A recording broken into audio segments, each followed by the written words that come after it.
Moines. And for more on this, let's bring in Congressman Zach Nunn. He represents the Des Moines area, and this is kind of stunning. Okay, so there were students yesterday who protested, and they walked out of school because of Robert's firing.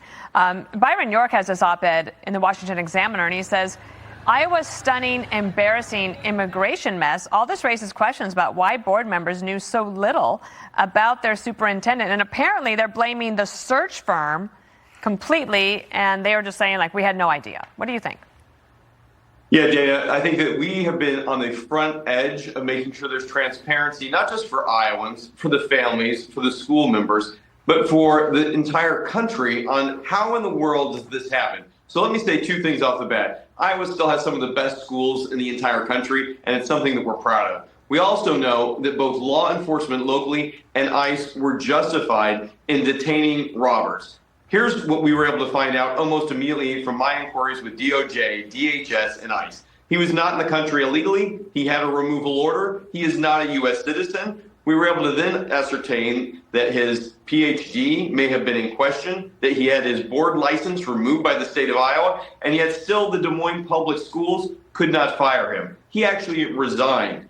What we want to see going forward is real accountability and transparency coming not only from the federal government, which we provided, but also from our Des Moines Public School Board. As you just saw here, they're already trying to pin this on President Trump's intervention. Right. The reality is here, for over a year, we paid this man over $300,000, and we spent resources detaining and deporting him, resources that should have been spent on folks who want to come here, like the 800 legal immigrants who we help work through their case. So Jackie Norris is the Des Moines School Board Chair. This is what she said. The board operates in good faith in partnership with the search firm that we used. And so a search firm is hired, very typical in a process.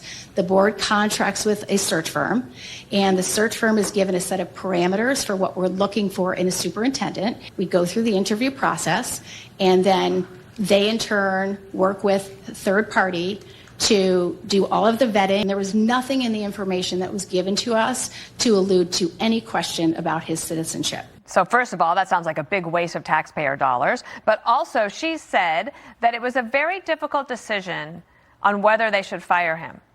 Why? Jackie, the board member there said that we had to practice radical empathy towards this individual who had been in our country. I want plain and simple transparency. Look, the reality is here, this man provided a false social security number, was registered to vote in Maryland, and then had a armed handgun in a Des Moines public school vehicle when he fled police. There should have been no question here. Search firm or not, the Des Moines Public School Board is responsible for reviewing something called the I-9. They have to know, and it says right here that he's not a legal citizen, and yet they've been able to move forward not only with hiring, but putting him on administrative leave. He resigned. They didn't fire him. Let's have accountability for our local leaders, and let's also make sure that this doesn't happen again going forward to any school district in our country. Our parents, our kids, our educators deserve more.